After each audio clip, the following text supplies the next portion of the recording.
They were greeted by a person with a shaved head, wearing wire-rimmed sunglasses, and a green and magenta kimono with some kind of bird motif on it. He was a dedicated old-school longboarder, recently back from Oahu, having somehow known in advance about the epic surf that hit the north shore of that island back in December. "Man, did you miss a big story?" he greeted Doc. "You too, man. I'm talking about sets of 50-foot waves that wouldn't quit." 50, huh? I'm talking about Charlie Manson getting popped. They looked at each other. "On the face of it," Vahey Fairfield said finally, "two separate worlds, each unaware of the other, but they always connect someplace." "Manson and the surge of '69, said Doc. "I'd be very surprised if they weren't connected," Vahey said. "That's because you think everything is connected," Sorleach said.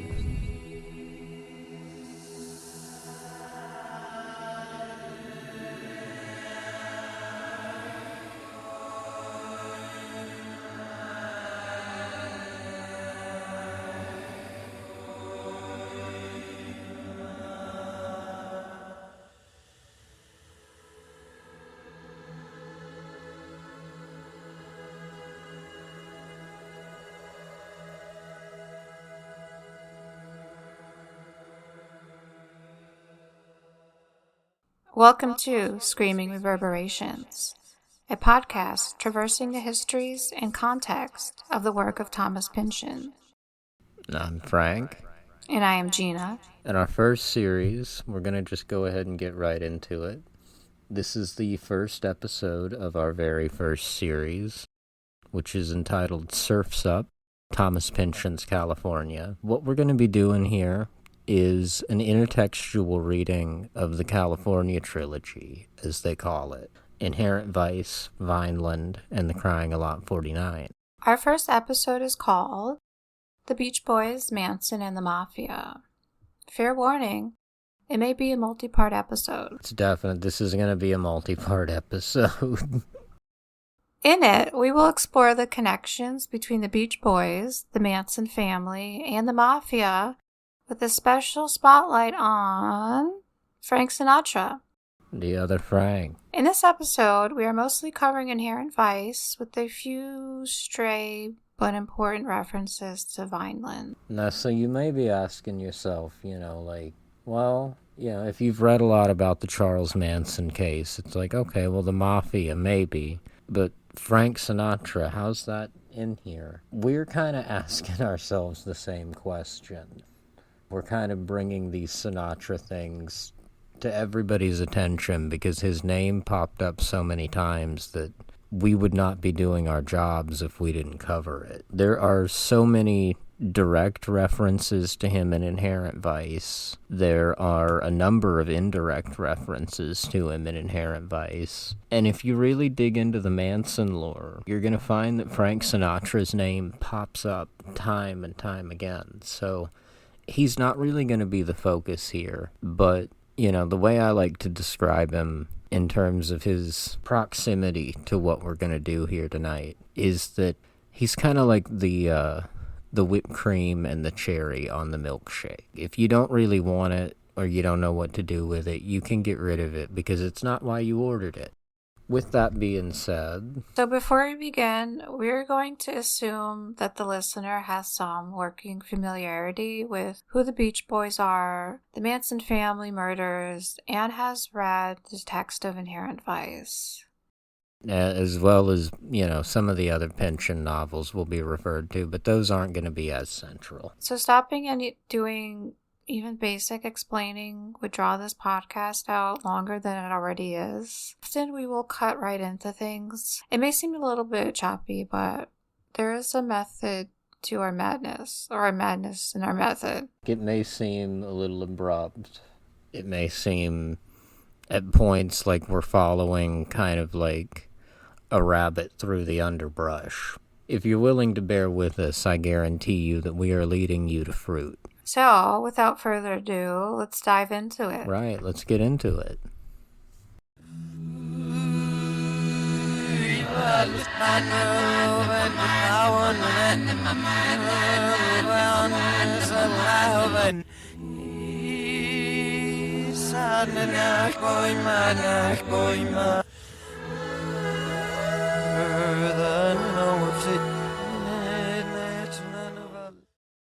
First up, we have to mention a guy by the name of Jules Siegel.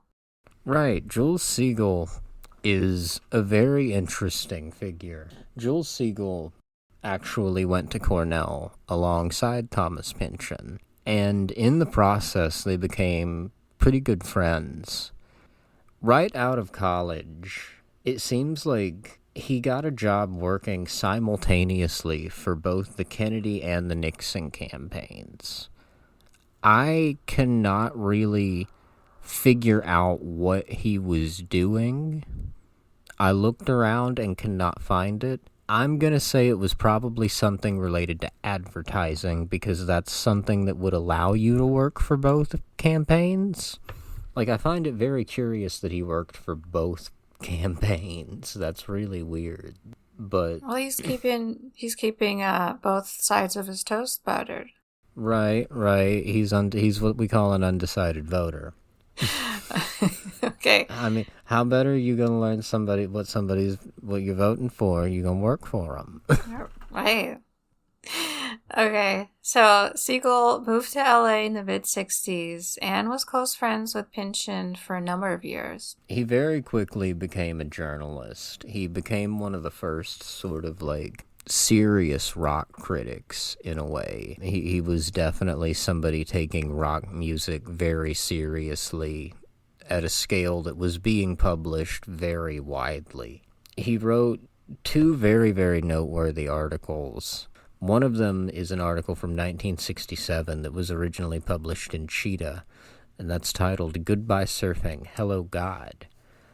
And then a decade later, in 1977, he published an article in Playboy called Who is Thomas Pynchon and Why Did He Take Off with My Wife? I actually learned tonight that the woman that ran off with Thomas Pynchon, the woman that left Jules Siegel for Thomas Pynchon, actually later got together. Her and Jules Siegel got back together in the late 90s and wrote a book called Lineland, which it seems to be a very lame, very 90s internet-coded book about the 90s Pynchon internet community. And I have no interest in reading that. If you put the gun to my head and told me to read that, I would tell you to pull the trigger 3 times. If you're interested in that, listener, you can find that, Lineland. And if you find anything interesting in it, let us know. I'm going to get a copy of Lineland, and I'm going to read it out to you with Kokomo in the background. Geena loves to torture me, folks. Okay, so keep going. Right. So his article, Goodbye Surfing, Hello God, is a very, very legendary piece of work in the Beach Boys community, because this is sort of one of the key texts of like the Brian Wilson is a genius campaign. This article was very, very big in presenting Brian Wilson as like a very far out avant-garde musical pioneer, as opposed to just like, you know, a really smart guy that's like really good at making pop songs. And like, this article is actually the source of the very famous quote where Brian describes his music as a teenage symphony to God. The result of this article actually seems to have been like very bad for Brian Wilson, because the hype around Goodbye Surfing Hello God is primarily about Brian Wilson at like one of the early peaks of his mental instability. Basically, this was during the production of the very legendary Smile album that was not really finished in any form or released in any form until well into the 2000s. This article very much inflated the hype surrounding that album, which in the process sort of drove Brian Wilson even further down like the mental spiral, because like During the writing of this article, he was embedded with Brian Wilson during arguably, this is one of the most legendary periods in modern music history. And he was embedded with Brian at his house and in the studio. Brian's house as well as the studio while he was there. These would be kind of like nexuses for like music industry figures, old friends, new friends, his drug dealers, groupies, people that are trying to be his friends, sycophantic motherfuckers, all these crazy yes men who work for labels, just people trying to get money. And every single member of the Beach Boys had a scene like this at their house, basically. So if you can imagine that times 6 to 7, so you this have the places Beach Pynchon Boys. very close to the Beach Boys social circle, given that he and Siegel were very close friends. There are a number of stories about, like, Jules Siegel. There are a number of stories about Jules Siegel either introducing Thomas Pynchon to Brian Wilson or trying to get that meeting together, and it doesn't ever work out. There's kind of a dubious story about Thomas Pynchon meeting Brian Wilson, and they're both very high in Brian Wilson's living room, and they're both too intimidated by the other one to say anything. I kind of don't believe that, because I don't think that Brian Wilson would know who Thomas Pynchon was. I don't think he would know who he was enough to be intimidated by him. And there are also a number of stories where, like, it definitely seems to be confirmed that, like, Pynchon seems to be a fan of the Beach Boys' music. Like, their usage in Inherent Vice is very extensive. Their songs are referred to any number of times, and they're referred to very well. They're used very lovingly. There are two direct references to specific Beach Boys songs. Right. And wouldn't it be nice and God only knows, right? Mm-hmm. I feel like there's also a reference to Help Me Rhonda. Yes, Help Me Rhonda. That might be in Vineland. I don't remember. I think there's both. Well, and there's also, there are a number of indirect references, and there are a number of stories about, like, it seems a number of people are saying that Jules Siegel introduced Thomas Pynchon to the music of the Beach Boys.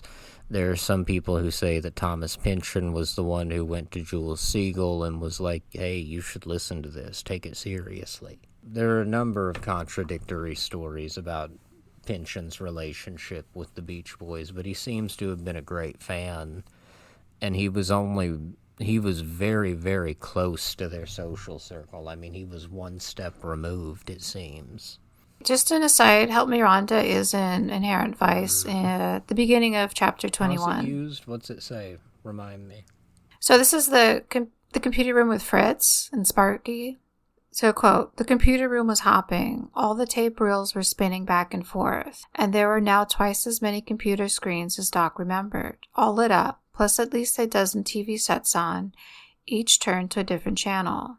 A sound system that must have been looted from a movie theater was playing Help Me Rhonda, and the beat-up old percolator in the corner had been replaced with some gigantic Italian coffee machine covered with pipes and valve handles and gauges and enough chrome that you could drive it slowly along any boulevard in each of LA and fit right in. That's great. I like the sound system that must have been looted from a movie theater. Fucking the Beach Boys are booming in there. So this is a quote about the surf rock band, The Board's House, from Chapter 9 of Inherent Vice. We're going to go back and forth on this quote because it's a little bit meaty. The house had once belonged to half of a much-loved hillbilly act of the 40s, and currently the Boards are renting the place from the bass player turned record company executive, which trend watchers took as further evidence of the end of Hollywood, if not the world, as they had known it. Like girls at Hawaiian airports, a couple of house groupies named Bodie and Zinnia came forward with lays, or actually love beats, and put them around Doc and Denis's necks, and then led them off on a tour of the place, looking at which a less tolerant person might think right away, wow, this is what happens when people make too much money in too short a time. But Doc figured it depended on your idea of excess. Over the years, business had obliged him to visit a stately LA home or two, and he soon noticed how little sense of what was hip the very well-fixed were able to exhibit, and that, roughly proportional to wealth accumulated, the condition only grew worse. The boards had so far managed to escape serious impairment, though Doc had his doubts about the coffee tables made from antique Hawaiian surfboards, until he saw that all you had to do was unscrew the legs to get back to a rideable plank. Thanks to ingenious porte-cochere arrangements, many of the closets here were not just walk-in, but drive-through, full of costumes from past and future worlds, many obtained in Culver City at the MGM Studios' historic sell-off of assets a few months back. Catered meals for 20 or 30 got trucked up here every day from Jurgensen's in Beverly Hills. There was a dope smoking room with a huge 3D reproduction in fiberglass of Hokusai's famous Great Wave off Kanagawa, arching wall to ceiling to opposite wall, creating a foam-shadowed hideaway beneath the eternally suspended monster, though now and then this would tend to freak a visitor into declining his hit whenever a joint came around, which was fine with the boards, who were still at an arrested stage from back in their surf punk days when every crumb of dope counted, and as greedy on the subject as ever. Outside on a terrace with a view across the canyon, long-haired, short-skirted cuties drifted around in the sunlight, tending the marijuana plants or wheeling huge trays of things to eat, drink, and smoke. Dogs came and went, some reasonably calm, others obsessive-compulsive, bringing you back the otherwise ordinary rock you had been throwing, farther and farther away each time, for the last half hour. It's his trip, man. And now and then, one fallen afoul of that breed of human that happens to find amusement in feeding a dog LSD and watching what happens. Doc was reminded for the uncountableth time that for every band like this one, there were 100 or 1,000 others like his cousin's band Beer, doomed to scuffle in obscurity, energized by a faith in the imperishability of rock and roll, running on dope and nerve, brother and sisterhood, and good spirits. The boards, though keeping their voicing, the traditional 2 guitars, bass and drums, plus a horn section, had changed personnel so often that only meticulous music historians had any kind of a handle on who was or had been who anymore. Which didn't matter, because by now the band had evolved into pretty much a brand name, years and changes away from the tough little grommets, all related by blood or marriage, who used to stomp as a cadre barefoot into Cantor's Delicatessen on Fairfax, and spend all night eating bagels, hanging out, and trying not to trigger any rock star bodyguards into some kind of episode. When at length the once hippie-friendly eatery, growing concerned about possible lawsuits and insurance costs, started putting up signs saying shoes required, the boards all went down to a tattoo parlor in Long Beach and got sandal straps tattooed on their feet and ankles, which fooled the managerial level for a while, and by then the band had moved on anyway to fancier places farther west. But there were a couple of years when you could always tell who the original members of the band were by those ink sandals. So let's talk about how big surf music is to Inherent Vice. Doc says at one point to Hope Harlingen, I hail from the native land of surf music. All of the components regularly are showing up all through the novel. Surfing, even more so than surfing, we have the aspects of car culture. I think there's probably a car mentioned on every other page of Inherent Vice, and it's usually detailed down to the make, model, and color. And then we also have Doc's obsession with eating, and that is just a stoner thing, but all of these surf rock songs, every second or third surf rock song is about going to get something to eat.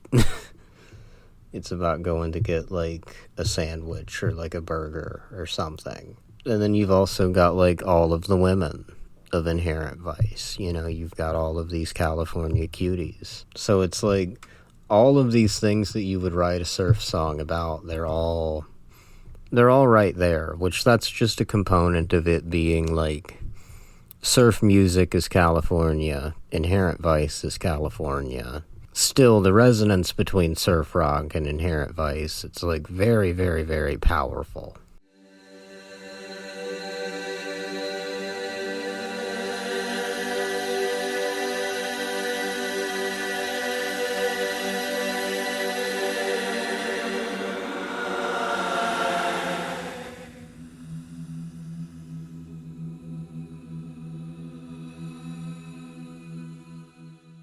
So going back to the Beach Boys, I mean, there are parallels between them and the Boards. Right. Well, you have, like, Coy Harlingen, you know, very famously, like, is in the plot, like, the other members of the Boards don't remember Coy Harlingen because he's a studio sax player, you know, and the Beach Boys had a very long-standing relationship with, like, the Wrecking Crew, a number of other studio musicians that weren't in the Wrecking Crew. But, you know, it's very famously alleged that, like, I don't even think it's alleged, I think it's basically just accepted that, like, for a number of years, the Beach Boys didn't play their own instruments on those albums. You know, they consistently had, like, studio musicians and were augmented by studio musicians, especially once you get into, like, Pet Sounds and stuff like that. You know, it's like none of the Beach Boys played, like, accordion or flugelhorn. So the accordion was not a Beach Boys thing? No, none of them knew how to play accordion, but there's accordion on those records. I don't know, I want my accordion played by the musicians on the cover of the album. It's like that episode, you remember the episode of The Simpsons where, like, Marge has the monkey's the monkey's lunchbox? Yeah. And the other little girl is like, that's not even Mickey Dolenz' real hat. So let's talk about the origin of the name, the Boards. A really interesting thing that, like, I think I read somebody else. This came from somebody else, but it's a very good thing to keep in mind that I don't see mentioned a lot with the Boards. But really, like, one way to read that name is that it's a reference to the myth of, like, the ship of Theseus. I guess it's more of, like, a thought experiment than a myth. You know, it's the idea of, like, if you have a boat and you replace every board in the boat slowly over time, once you've replaced, like, the last original board, you know, once nothing on that ship is what it originally was, is it the same ship? You know, and that's really kind of what's going on with the Boards and their membership and all of that. You know, it's kind of like a philosophical joke. Really, I think that, like, another really interesting way to view that is to look at, like, the counterculture of the 60s, the radicalism and the activism of the 60s, and then look at what happened as things go on. You know, and it's like, yeah, all of that stayed. You know, a bunch of that stuff stayed. A bunch of those people are still around. You know, all of the weathermen are, like, professors. Ron Karenga is doing whatever he does. You know, a bunch of people got killed in prison, like George Jackson, rest in peace. All of this stuff kind of stayed around, and the energy and the spirit of it has been, like, capitalized on and weaponized and diverted. And it's like, when you apply that same question, you know, it's like, well, all of these things are still here, but the components have been changed, and should you even call it the same thing anymore? Just looking at the name of the Boards band is like, you can get a lot out of that. And then you have kind of, like, you know, in that passage that we read, you know, the perversion of, like, the Boards from, like, these kind of, like, grotty little surf punks into, like, this really weird, fetid up, all of this money being spent going nowhere, all this weird stuff around them. That's sort of like the perversion of America and of the world that sort of sits at like the heart of a lot of Pynchon's work. You know, in Gravity's Rainbow, you have that passage about like, you know, I think it's very interesting to think about like the perversion of the 60s counterculture, the way the boards have been twisted, the way that the Beach Boys were ultimately twisted and changed and driven to like mental illness, drug abuse, you know, just the absolute bottom of human behavior. It's all there in the Beach Boys story, folks. Go read it. We're going to get into parts of it. All of these things, you have this theme of like the virgin landscape kind of being filthed up and rotted over and perverted. And I think that's just worth noting. Okay, so this is from David Leaf's Heroes and Villains, Chapter 9, Part 6. Yet the Beach Boys still made other investments. One of them was a major real estate deal in the Simi Valley, north of Los Angeles. It was a good guess that the Simi Valley would soon become one of the next major development properties around the city, and under Grillo's direction, the Beach Boys purchased over 600 acres of income-producing farmland at between $6,000 and $8,000 an acre, with orange and lemon groves that would cover the cost of the real estate taxes. Brian, who had the largest, most stable income of all the Beach Boys, because of his publishing revenues, invested the lion's share of approximately $250,000 in the Simi Valley, owning 62% of the deal. It was a brilliant investment, Nick Grillo said, that would make the guys into multimillionaires. The balloon payment was way down the road. And then there's an asterisk. At the time, tax laws allowed an immediate 5 years of prepaid interest on property purchases to be deducted from income taxes. The idea was to purchase property and use the prepaid interest as a down payment. The property would then immediately be put on the market and hopefully be sold at a vast profit before the 5 years' interest was due to the government. Many Hollywood stars became wealthy due to this tax loophole. So how would you put that quote about the real estate in context with California? Was it ever utopia? Well, I mean, I think it just goes to show that, like, even in real life, the Beach Boys were doing things that were resonating very strongly with, like, the themes of, like, real estate, land enclosure, the use of the land, you know, all of these things are like severe, huge themes, and not just inherent vice, but like through the entire California trilogy. And another really important thing I think to note in that quote, geographically speaking, Simi Valley is very, very, very, very, very close to Chatsworth, which is more or less where the Spawn Ranch was, on the outskirts of Chatsworth, up in the Santa Susana Mountains, kind of right outside of Chatsworth. The Beach Boys in about 1967, 1968 were all investing in property right down the road from the Spawn Ranch. And I think that's really interesting. We're going to get into Dennis Wilson. Fun fact, did you know that Dennis Wilson once lived with 17 girls? Yeah, well, I mean, honestly, I think, like, it's one of the more notable facts about Dennis Wilson. Okay, there's an article from a publication called The Record Mirror from December 21st, 1968, which is almost a year before the Hinman Tate LaBianca murders happened in August of 69. I think this is one of the first times Charlie Manson's name is mentioned in the press, other than, like, Charles Manson was arrested.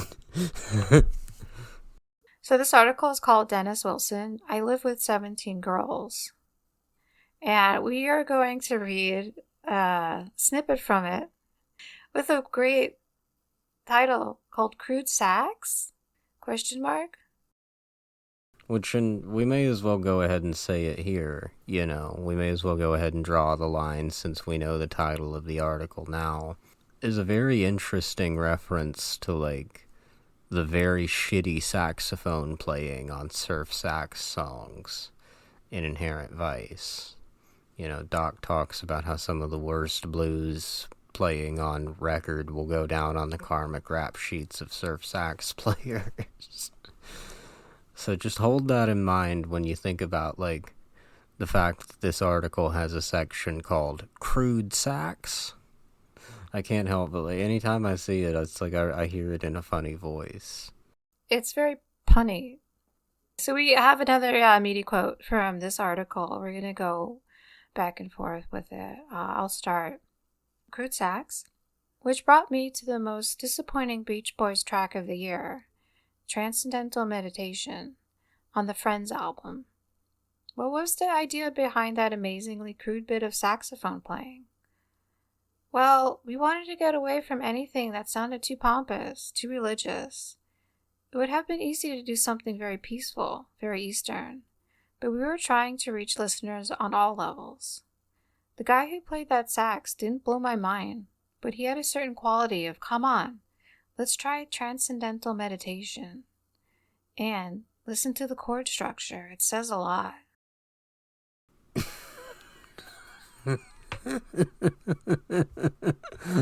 This is a very funny article.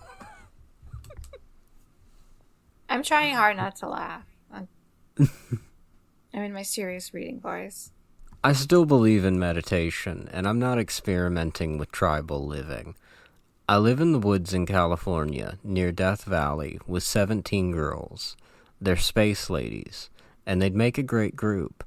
I'm thinking of launching them as the Family Gems. How did you come to meet up with no less than 17 girls? It happened strangely. I went up into the mountains with my houseboy to take an LSD trip. We met 2 girls hitchhiking. One of them was pregnant. We gave them a lift, and a purse was left in the car. About a month later near Malibu, I saw the pregnant girl again, only this time she'd had her baby. I was overjoyed for her, and it was through her that I met all the other girls. I told them about our involvement with the Maharishi, and they told me that they too had a guru, a guy named Charlie who'd recently come out of jail after 12 years. His mother was a hooker, his father was a gangster, and he drifted into crime, but when I met him I found he had great musical ideas. We're writing together now. He's dumb in some ways, but I accept his approach and have learned from him. He taught me a dance, the inhibition. You have to imagine you're a frozen man and the ice is thawing out. Start with your fingertips, then all the rest of you. Then you extend it to a feeling that the whole universe is thawing out. Are you supporting all these people? No, if anything, they're supporting me. I had all the rich status symbols, Rolls Royces, Ferraris, home after home. And then I woke up, I gave away 50 to 60% of my money, and now I live in one small room with one candle, and I'm happy, finding myself. And that's the end of the article. So in the article, TM, Transcendental Meditation, was mentioned. Right, his involvement with the Maharishi. The Mom Man. The Mom Man, as Ed Sanders calls him. So the Beach Boys have an extremely complex history with TM, dating all the way back to 1960, when future Beach Boy Bruce Johnston played on the Gambler's Surf single. Yeah, you wait for the title? LSD 25, which uncannily predated the popularization of the drug by a number of years. Right. I have no clue really how they knew about that. I'm assuming they just read like a Life magazine article and were like, "Hey, bro, here's this new thing that gets you fucked up." Right, 1960 is super early. I have no clue why they wrote this surf song about LSD, but it's there. It's there, and one of the Beach Boys is on it, listener. This single was released on World Pacific, who also released a number of spoken word albums by TM guru Maharishi Mahesh Yogi. And now, just as a side note, while we're talking about, the gamblers and the weirdness of LSD 25, the song, Bruce Johnston's fellow gambler one of his fellow gamblers, at least, was a fellow by the name of Elliot Ingber. And Elliot Ingber would later go on to play... Many people played many things on Frank Zappa's Freak Out. But he was on Frank Zappa's Freak Out. And Frank Zappa is his own black hole. And he's also mentioned a number of times by name in Inherent Vice. Later on, even after he appeared on Freak Out, Elliot Ingber joined a band called the Fraternity of Man, who wrote a song called Don't Bogart That Joint, which I think it's a bit of a stoner classic. I've heard it a number of times. My mom's fond of singing it. But that song became very famous because it was used in the movie Easy Rider. And Easy Rider is very notable here in the case of Manson because it stars a regular visitor to the Polanski house on Cielo Drive, and that was Dennis Hopper. Ooh-ee-oo. Ooh-ee-oo.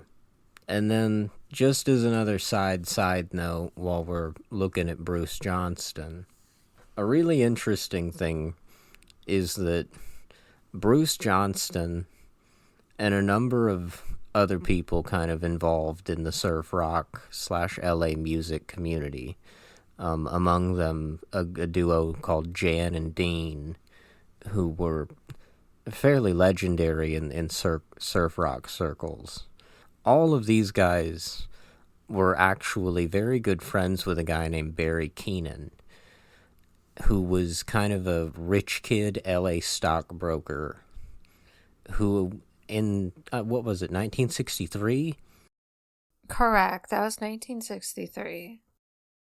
1963, Barry Keenan, who, like I said, was friends with Bruce Johnston and all of these other Beach Boys associates, he actually kidnapped Frank Sinatra Jr. in the midst of what seems like a very severe delusional episode that, honestly, we're going to get into that later. But just keep that in mind, that Bruce Johnston was friends with the guy who kidnapped Frank Sinatra Jr. Yeah, it's super interesting. We will get into detail with that later.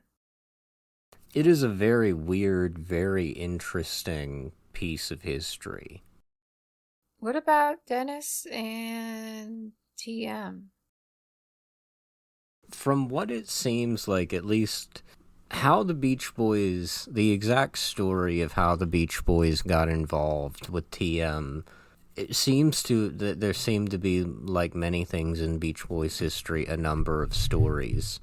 David Leaf's Heroes and Villains, which is fairly authoritative, has it that in 1967, late 1967, in December, the Beach Boys were in Paris to play a UNICEF benefit with a number of other musicians. On the bill at that UNICEF benefit actually was the Maharishi.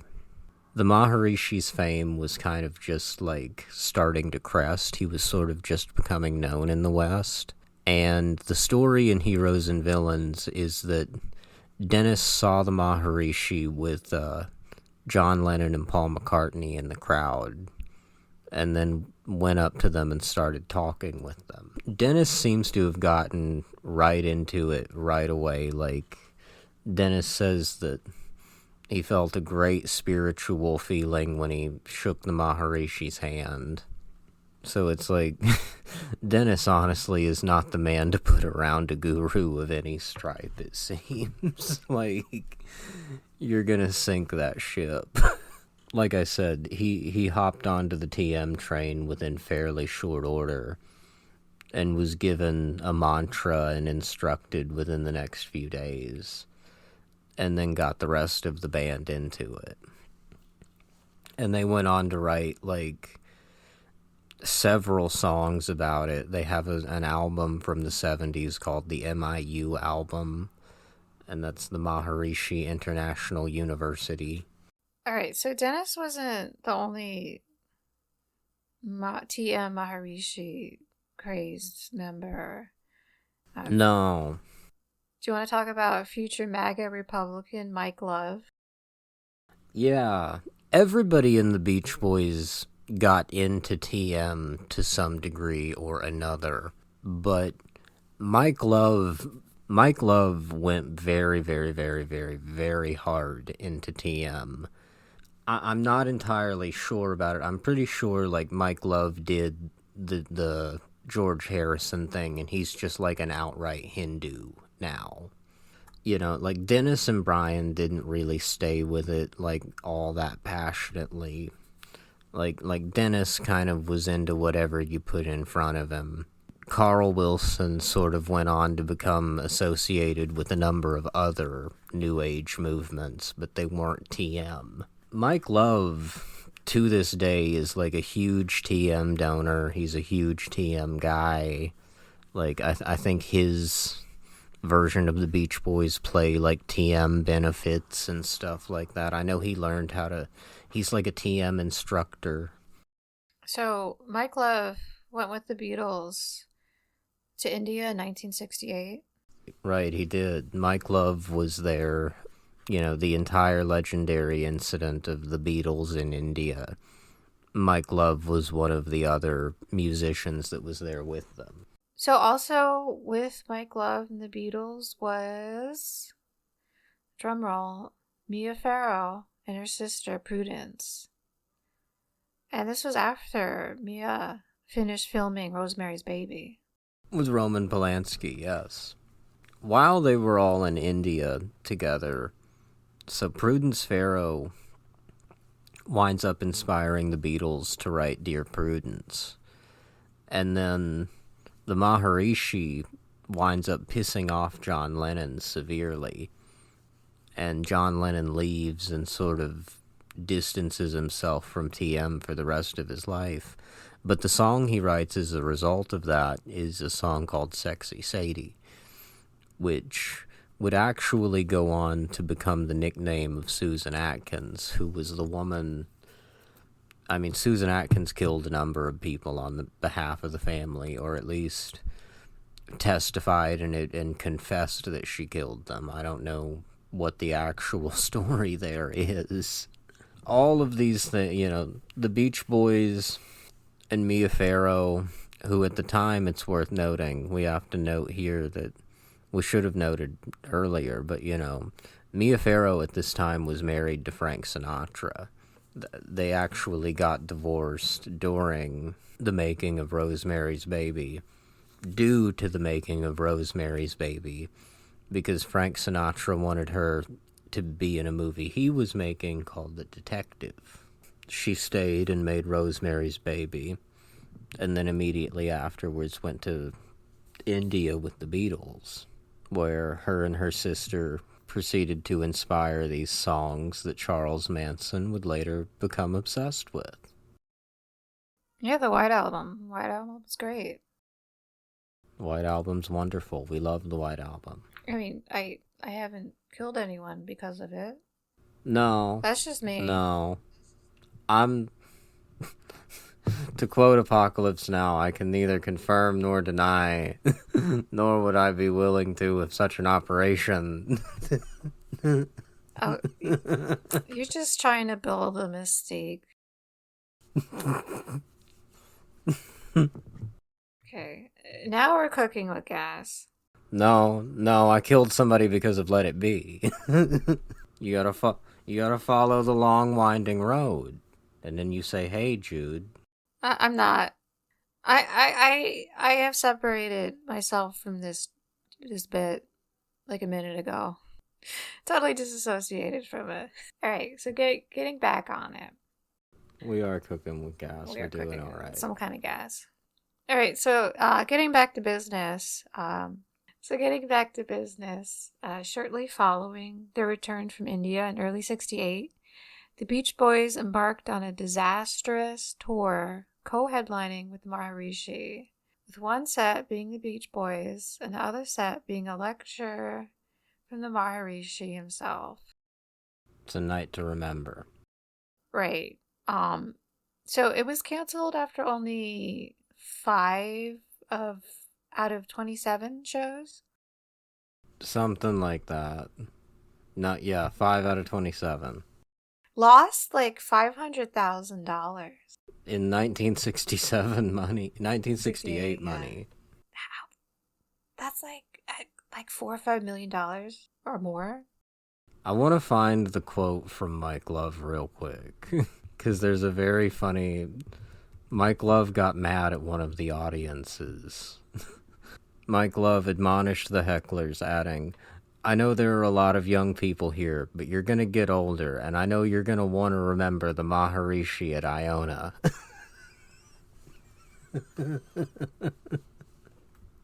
At Iona, yeah. Mm-hmm. Okay. In my mind, it was you're gonna want to remember the Maharishi at Utica, yeah. which is a lot funny. Hey, you're gonna want to remember the Maharishi in Old Bridge, New Jersey. All right, you're gonna tell your fucking grandchildren that you saw the Beach Boys and the Maharishi at Camden. Camden. Maybe Asbury Park.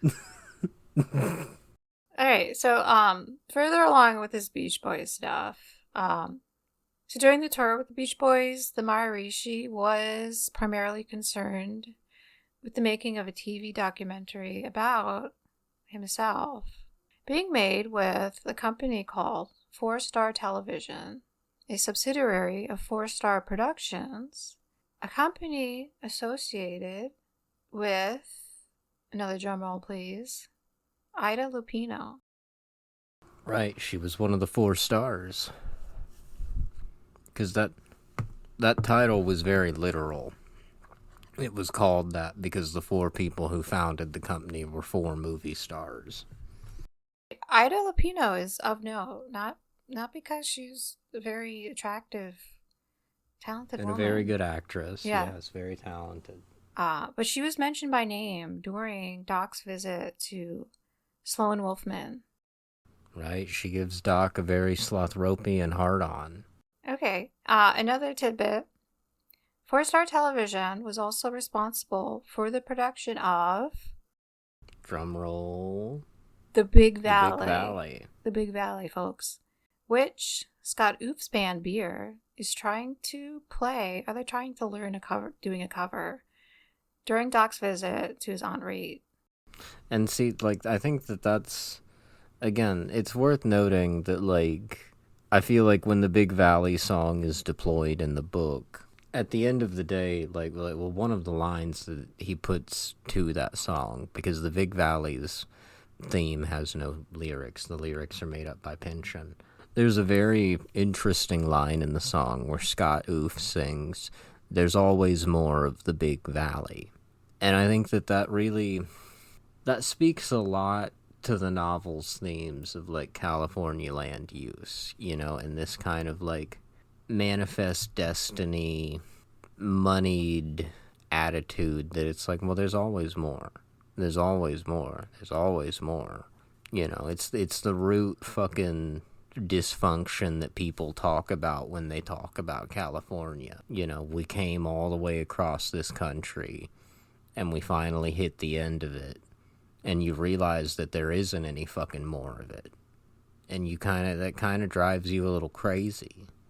Every man a yeoman farmer under the Jeffersonian ideal, it's and then you realize, no, and what's more, it's you get to the end of it and it's not some mystical place, it's just a place. Yeah, California. Just a place.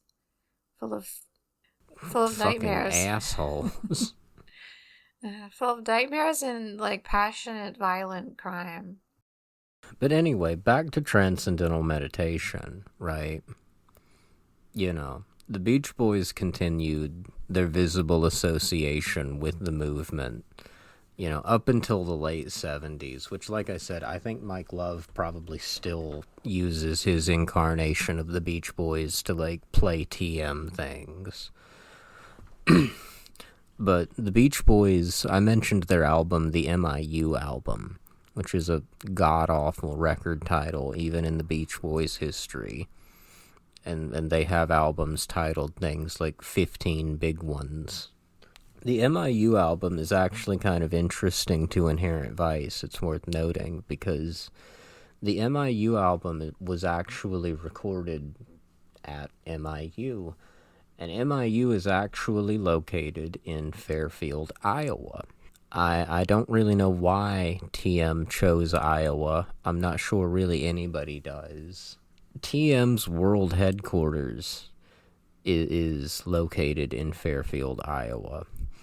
And in Inherent Vice, there is the character that is sort of Leech's kind of guru. And that character's name is Vehi Fairfield. All the connections are here, folks. It's all here. All the stars are here.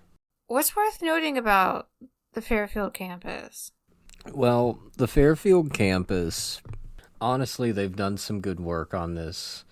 If you want to go listen to Recluse's work on the farm, he's done some very good work about the suspicious nature of the Transcendental Meditation Society.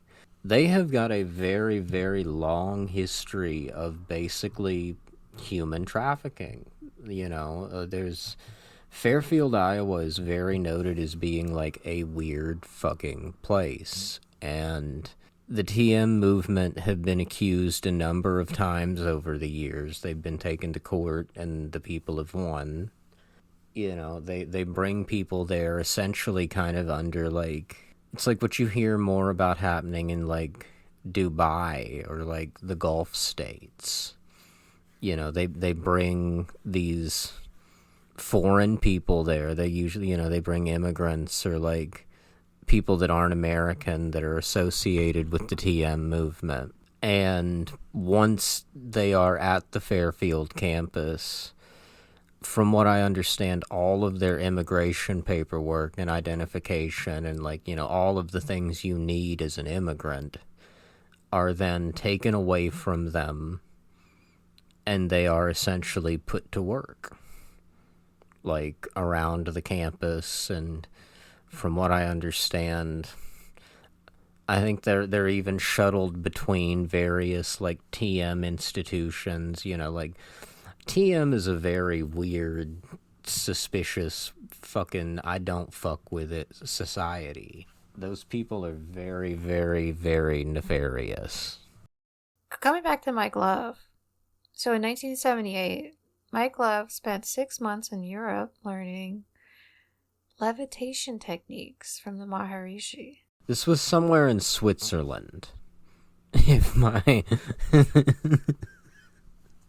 Which again, this goes to show the level of success of the Maharishi, this shit's huge, you don't need me to tell you that Transcendental Meditation's huge, I'm sure you already know that. Right, David Lynch? Right. Mm-hmm. Right. I think most of us, well, I'm going to assume that a good chunk of us has read David Lynch's book, where he extols the virtues of TM. I hope he rests mildly troubled for his association with that movement. I love the man's work, but it's come on now. Let's go back to some more Mike Love bashing. Mike Love is an insane hippie fascist who has donated massive amounts of the Beach Boys' capital to right-wing causes. Right. I mean, Mike Love is the reason why, the Beach Boys have played for Trump, and, I believe the Beach Boys, I think, played at one of the inaugurations. I don't recall which one. I remember the Village People, but I don't... The Beach Boys have actually performed for, The Beach Boys have actually performed at 2 inaugurations. Oh, damn. Would you care to guess who the other one was? Lay it on us. It's Mr. Ronald Reagan. Ooh. Ooh, you. Ooh, you. Oh, we're not going to get into Ronald Reagan and Vineland. Right. That's coming down. Coming down No, the I mean, chute. I'm sitting here looking at fucking. I'm watching Mike Love play Surfing USA, like, in front of the Washington Monument, like, a month ago. Like, they do this they do this shit all the time. You know, they love showing up for fucking Trump. They love showing. Mike Love was a big Reagan guy. If you want to have a really fun time, go listen to a song of Mike Love's called Student Demonstration Time, which is about how if you're out there demonstrating, you shouldn't piss off those police or you're going to get what you got coming. Right. That sounds Surf's Up, right? That song, that's. That song Mars, one of the greatest albums ever made. Just to add, speaking of right-wing stuff, we got the Vigilant California, the Viggies, or the Viggies. Right, the Viggies. And our friend, well, not friend of the show. Bigfoot? No, not Bigfoot. The other guy. The guy behind the Viggies. Oh, Burke Stodger. Yeah, Mr. Stodgers. Right. No, Bigfoot is a friend of the show. Bigfoot's a friend of the show. Okay, Bigfoot and Bigfoot. Right. So, who are these 17 girls, and who is this Charlie guy mentioned? I wonder. Some big mysteries here. Dennis Wilson's like, I've got 99 problems and 17 of them are Charles Manson's women. Yeah, that's a Dennis problem. The 18th problem's Charlie. Charlie. So we have this parallel of drugged up, servile, hippie chicks, the Board's house, Righto. and Dennis Wilson's house, courtesy of Charlie Manson. We do. Here's a fair warning. Here's a little bit of a warning. Right now, we're going to depart from the text of Inherent Vice for a little while. Reason being that to fully explain all the stuff, for all the connections between the Manson case and Inherent Vice, and for it all to fully resonate, we need to explore solely the history of Man-Fam, the Manson family, Man-Fam as I like to call them. And then we're going to circle back to the text very soon. The Man-Fam fan cam. Man-Fam fan cam.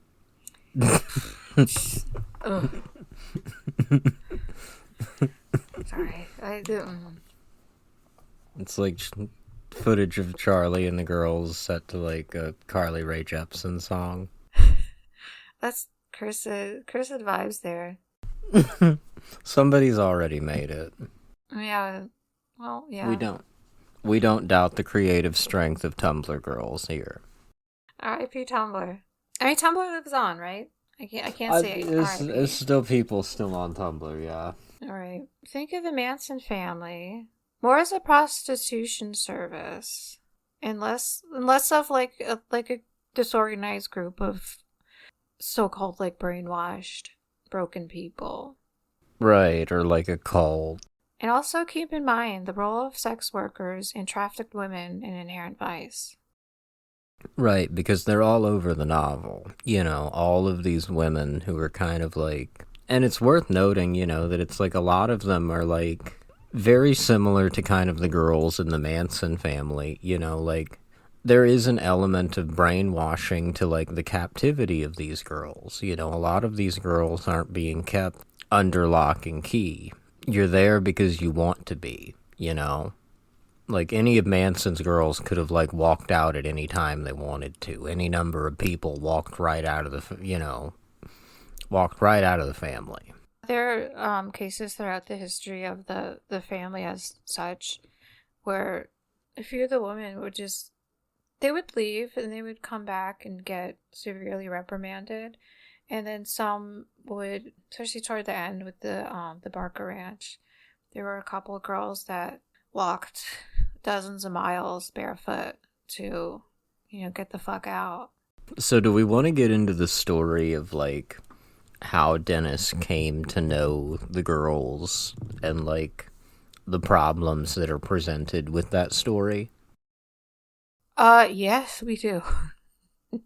Okay, so the thing about Dennis Wilson meeting Charlie Manson and, the family, the girls, Charlie's girls, no one knows exactly how it happened. So there are a few differing reports in major sources. Right, this is one of those elements of the story that changes in basically every account you read it. At least in some detail it will change.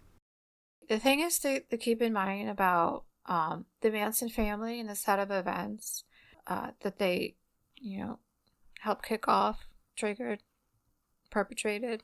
When you come down to, like, the brass tacks, you don't know what exactly happened. There is a lot that is just... It's gone. It's gone. It's not even that it was gone. It was only ever known to probably 5 people. None of those people are either willing to talk or they're dead, and even then none of them have been fucking identified. One of the reasons this is like a white whale case for so many people is because there is no closure to it.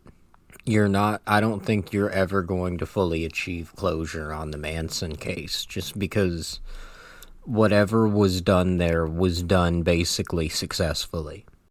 Yeah, I don't believe there will be any type of closure. Like, even finding stuff out, I don't know how many books we've read just on Manson and then, like, the events surrounding it alone. But right, we've read more fucking about Manson than we did Pynchon. Right, yeah. The important thing is to read between the lines. You have to read between the lines. You have to keep everything in context.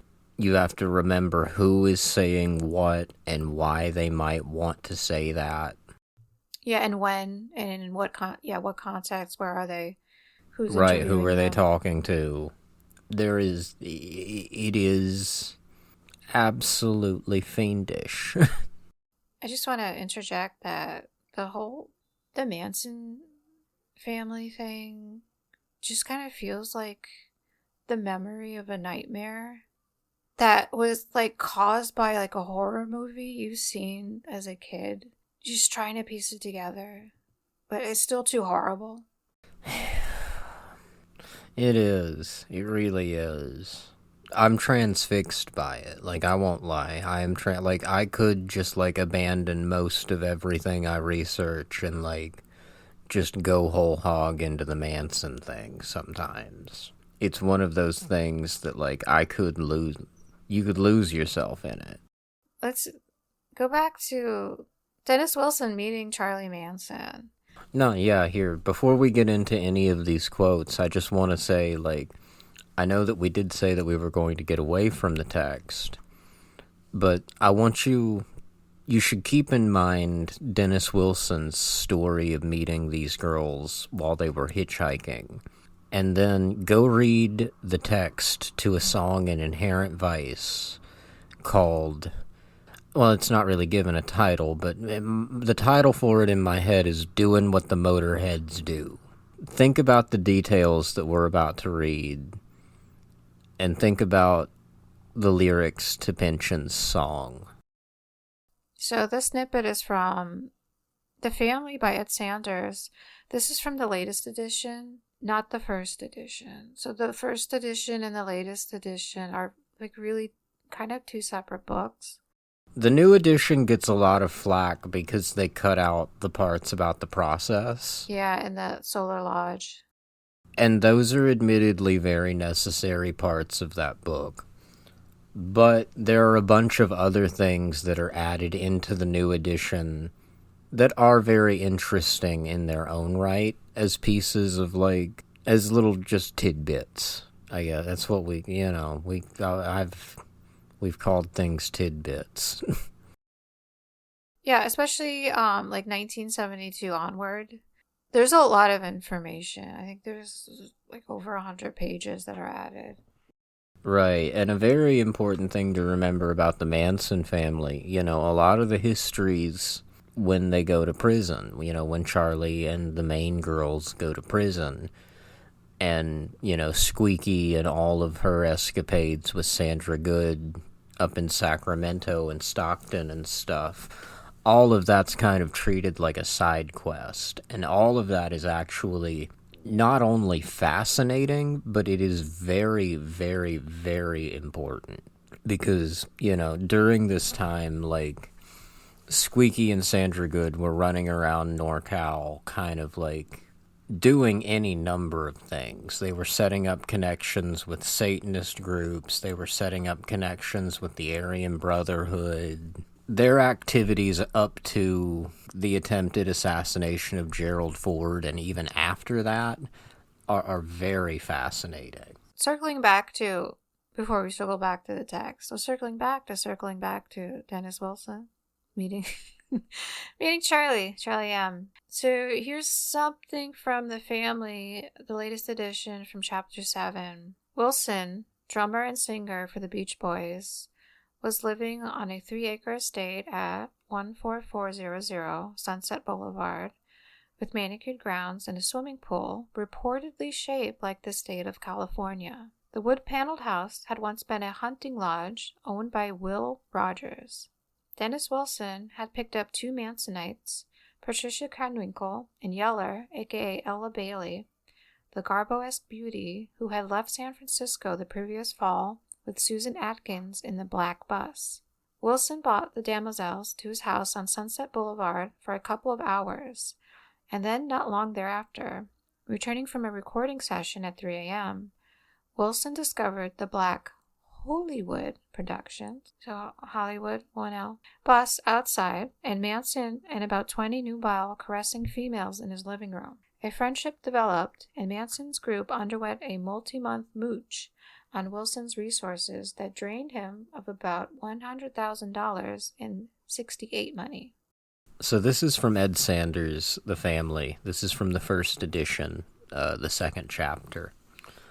Around this time, the family moved to a luxurious home on Sunset Boulevard belonging to Dennis Wilson, a member of the Beach Boys, an enormously successful singing group of that era which had sold tens of millions of albums to fans around the globe. Wilson, drummer and singer, was living on a 3-acre estate at 14400 Sunset Boulevard near Will Rogers State Park. Opinion is divided even within the family about how the family barnacled in on Mr. Wilson. Some say that somehow wig hawker Tex Watson had a hand by picking up Dennis Wilson, who was hitchhiking. An unlikely story. Another recension has it that Garbo-esque Ella Beth Cinder, a.k.a. Yeller, was picked up by Wilson as she hitchhiked, and she introduced Wilson to the family. Manson at one time seems to have claimed that he met Wilson in San Francisco. Whatever happened, one day, after he had already met parts of Manson's magnetic field, Wilson came home from a Beach Boys concert tour to discover the black Hollywood Productions bus parked outside and 25 people in his living room, the majority of which were nubile caressing females. All right, so that was some input from Mr. Sanders. Just a side note about the bus. So it was a school bus that they acquired. I forgot the details over how, because they had a lot of buses. Even then, it's one of those other things where it's like opinions are divided even within the family.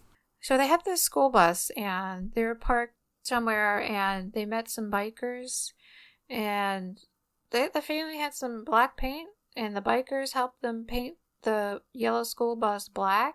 There was a French girl. Don't know anything about her, just that she was French. She was asked to write Hollywood Productions on the side, and she misspelled it and wrote Hollywood. Which, from what I understand, the idea was to paint that they had a production company on the bus because There are a number of stories. I think there's a story in particular in Squeaky's book, Reflections with an X, about the family being stopped in a state park, I believe in Arizona. And they're like, well, what the hell are you doing here? And Charlie just kind of points at, like, the side of the bus, and he's like, we're making a movie. And then they're just like, oh, sorry to bother you, but you shouldn't park here. So apparently they used that as kind of like, it's like, well, nobody bothers anybody making a movie. That's a perfect excuse to be out around being weird. I mean, they did make movies, but we're going to get to that later. We will get to that in due time. Don't worry. So today I was reading The Garbage People. I don't know what the title is in the newest edition. On the Unholy Trail of Charlie Manson and His Family, or some such. Yeah, bingo. So there was a detail about the bus. The bus painted black, and the thing is, the paint was still wet while they were driving the bus, so, like, the bus would kick up dust and dirt and stuff that stuck onto the bus, so it had this, like, kind of dirty, velvety texture to it. Even, like, all of these stories have all of these differing versions, because I remember there's another story where it's, like, they painted the bus black because the bikers that they had paint the bus actually got, like, really high and fucked up and painted a bunch of, like, vulgar, insane shit on the bus. And then when everybody woke up the next day, they were like, well, we can't drive this anywhere. We're going to be pulled over in, like, 30 seconds. Because you've painted the word fuck on the back of our bus. The fuck bus. I don't want to... The OG bang bus. It's kind of... Yeah, the bang bus. Okay. I swear we are not an NSFW podcast. Occasionally. We can't help it. I don't want to say it's like the Manson family shenanigans or a choose your own adventure story, but it kind of feels like it. Right. Right. You have to kind of... There's all these versions. There's a really great line in Inherent Vice where one of the guys at, like, the collection agency Doc used to work at is like, drugs are not good for PIs, man. All these fucking alternate universes do nothing but make the game harder. And Doc says something like, well, come on, man. Sherlock Holmes did coke all the time. Alternate universes, that's a good way of thinking about all this stuff. So we have some more accounts of how Dennis W. and Charlie M. met. This is from the book called Manson by Gwynn. This is from chapter 8. So Charlie rededicated himself to finding just the right music star sponsor. He used some of his girls as scouts, sending them out to prowl Topanga in the Strip and see who they might meet. That was fine with the woman. It sounded like more fun than panhandling or digging around grocery store dumpsters. They were tasked not with telling other stray girls about this wonderful guru named Charlie, but with tracking down established rock stars and convincing them to give a listen to Charlie's amazing music. Sometime in late spring, Pat and Yeller went hitchhiking on the Strip. They barely struck out their thumbs when a big, good-looking guy drove up and offered them a lift to wherever they were going. But how about swinging back to his place first for some milk and cookies? That sounded like fun to the girls. Pat and Yeller sped off with Dennis Wilson, exactly the kind of patron that Charlie wanted. And this is from chapter 9 of the same book. There was nothing unusual about Dennis stopping to pick up hitchhikers or even bringing them home. His offer of milk and cookies to Pat and Yeller was sincere. Years later, Pat recalled that Dennis served raw milk, the only kind he drank. After their snack, they talked a while, and the girls told Dennis about Charlie. Dennis had to usher them out so he could leave for a recording session. He told the girls that he hoped to run into them again. Yeller and Pat had no idea who Dennis Wilson was. Nobody in their group paid any attention to the Beach Boys. But Charlie recognized the name and insisted the girls take him and everyone else back to the log cabin on Sunset. So we have some different... So we have Some different universes going on here. It's kind of hard to tell how shocking it is. Like, it's hard for me to gauge how weird it is that they don't know who Dennis Wilson is. You know what I mean? Does that make sense? But they were space ladies. Right, like, you would have to imagine that somebody is, like, dedicated to the psychedelic culture as these people were. Like, they're not listening to the Beach Boys. You know, we were talking about this the other night, where it's like all of the trouble that the Beach Boys had in their career. You know, it's because, like, I think that music's fucking wonderful. It sounds nothing like the youth music of the time, especially when you get into, like, 1967, 1968, 1969. When you put, like, those Right, it's kind of out of time. Yeah, it's like real. Not out of time. It's really out of step.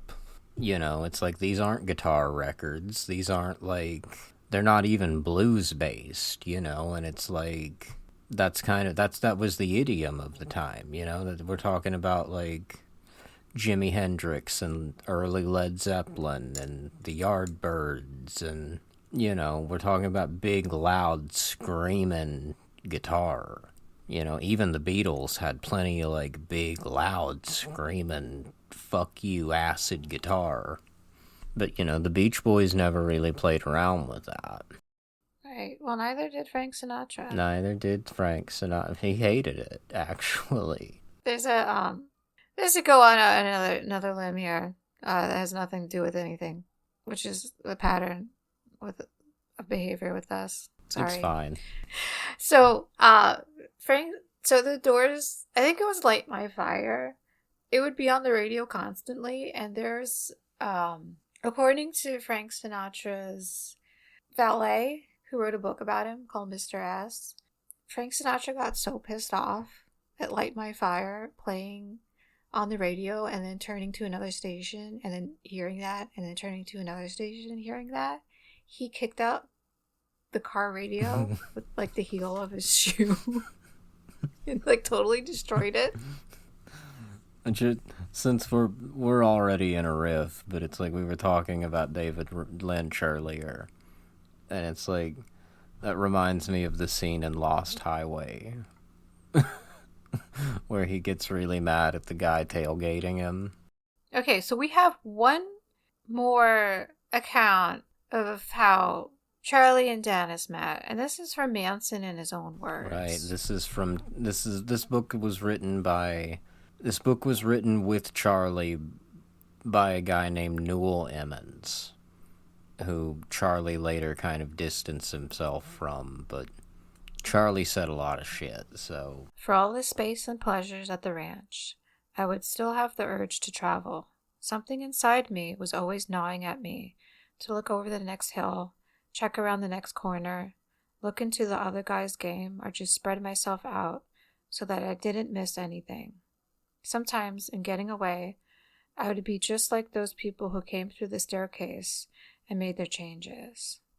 So that's the spiral staircase house. Just my side. Getting on with the quote. I'd put on another face and hang around the city for a while. Or, with yet a different face, I'd head over to Las Vegas or back up to Northern California. I'd go alone, or with just one or two of the girls, or maybe just one of the guys.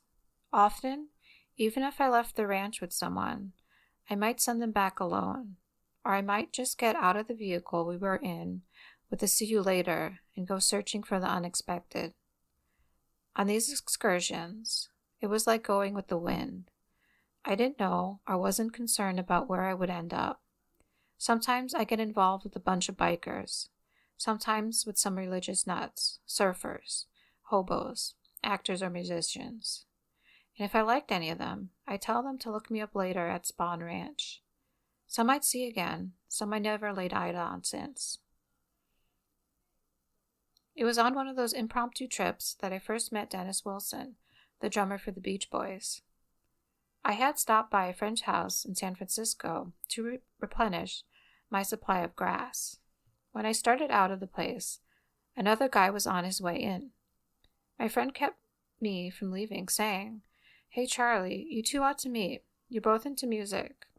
Dennis, this is Charlie Manson. He sings and plays the guitar. Charlie, say hello to Dennis Wilson of the Beach Boys. It goes without saying, I was glad to meet someone who was on top of it in the recording world. So instead of leaving, the three of us sat down and did a joint together. When I left, I had Dennis's address and an invitation to stop by when I was in LA. I left a similar invitation with him. Shortly after that particular trip, I stopped by the address on Sunset Boulevard that Dennis had given me. Christ, the place was a mansion, on about 3 acres of land with a swimming pool, servants' quarters, and the whole works. It was the ultimate display of money and success. Prior to visiting Dennis's house, I was well aware of the Beach Boys' popularity and achievements, so of course I respected their capabilities. But now, I was standing in the middle of all the riches and power that can result from just being able to write and play music. I envied this son of a gun. Not for the material things that surrounded me, but for the recognition and status that allowed a person to live in such surroundings. End quote. And again, I mean, I know that we have departed from the text, but, like, I think it's just worth noting, like, all of these vibes that we're kind of accumulating with these depictions of, like, Dennis Wilson's life, the Beach Boys' life. Take those and cross-reference them with that depiction of the Board's house earlier. You know, and it's, like, strikingly similar. Here's another note. So, Charlie Manson did spend some time in Las Vegas, and Inherent Vice does have a big chunk. In Vegas. Taking the legendary Vegas section. Many people's favorite section of the novel. And you know who else Mr. Frank was big in Vegas? Sinatra, not me. Yeah, old Blue Eyes. Yeah. No.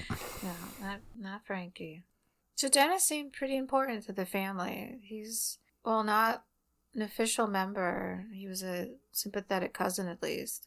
Yeah, what the family like to refer to as a sympathetic cousin. Yeah, and I mean, he definitely seems to have, like, you know, the common story with Dennis is that, like, the family were basically welcomed into his home due to the laissez-faire attitudes of the time. And then the family proceeded to rob him of everything that he had. You know, the family took everything. But if you remember that article we read earlier, like, Dennis says that he fucking gave up 50 to 60% of what he owns. And given, it's untelling how high he was when he did that. It's untelling how high he was when he was talking about it later on. If you give somebody something, you give somebody something.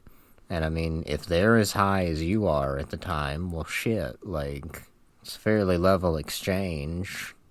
If you don't ask for it back, you gave it to them, did you not? You know what I mean? Like, if you give something to somebody, you give something to somebody, whether you're fucked up or not. We do have a quote from Chaos by Tom O'Neill, the infamous Chaos book, which we, you know, there are, you know, fans and not fans. Right. I'm somewhere in the middle. Like, you should, I think Chaos is like Wikipedia, you know, where it's like, if you can learn how to, like, read between the lines and read contextually and, like, assume that the person writing is lying to you, you can occasionally eke interesting things out due to, like, sort of, you know, occasionally that friction between that person's lies and the truth can create enough heat to catch flame. You know, it can lead you interesting places. And there's a lot of shit in Chaos that is not bullshit. There's a lot of bullshit, but there's a lot of shit in there that's not bullshit. And Tom O'Neill's main issue in Chaos isn't even really talking about how long it took him to write the book. His main issue in Chaos is that, like, there are a lot of things... I think there's a lot of things that Tom O'Neill thought and didn't write. I think there's a lot of conclusions he came to, and he didn't write. Because it's obvious, like, even from a casual reading of that book, it's obvious that Tom O'Neill was terrified to be called a conspiracy theorist. And I'm not really afraid to be called that. Yeah, we're okay with names being called or bandied about. Well, it's like, if you call me a conspiracy theorist, it's like, I guess that's true, you know? Anyway, let's get into the quote. Take it away. After Manson's arrest, Dennis Wilson fell into a deep depression, spurring his problems with drugs and alcohol. Later, he told the Beach Boys' authorized biographer, David Leaf, "I know why Charles Manson did what he did. Someday I'll tell the world. I'll write a book and explain why he did it. He never got the chance." In 1983, 3 weeks after his 39th birthday, an acutely drunk Wilson dove from the deck of his boat into the chilly waters of Marina del Rey and accidentally drowned. Within days, a rock journalist wrote in the San Francisco Chronicle about a jarring exchange he'd had with Wilson. "Me and Charlie, we founded the family," Dennis had said, apropos of nothing. Ooh, ew. Ooh, ew, as Ed Sanders wrote. Mm-hmm. I like that. I like the ooh, ew. It seems more appropriate than doing like the Kill Bill sirens. All right, so the ooh, ew is our Kill Bill siren. It's hard for me to break. That's going to be a hard habit for me to break because that's a fucking... I've used the phrase Kill Bill sirens since I was like 13. Yeah, no comment. Okay, so No comment. No, you... moving along. So we have all these disparities in the origin story. Who's to say what the fuck happened? Right, again, like, it seems like very uncertain, like, what happened. It seems like it's very variable. Nobody's really telling the whole truth, or they can't remember, or, like, they're telling, like, a secondhand story. It's another one of those things I don't think we're gonna really get to. I think that, like, we can obviously speculate if the Manson family is to be thought of as a prostitution ring. That would be a very simple and easy explanation as to how they would run into someone like Dennis Wilson, who, like, seems to have struggled with sex addiction basically his entire life. I don't know that he was ever diagnosed with being, like, a sex addict. Dennis Wilson had, like, a fondness for women that seemed to basically, like, far more so than, like, the average person. Dennis Wilson seems to have been a man who would have fucked anything that moved. I mean, the prostitution ring angle seems very plausible. It's not in any of the sources per se, but right, that is pure speculation on our parts.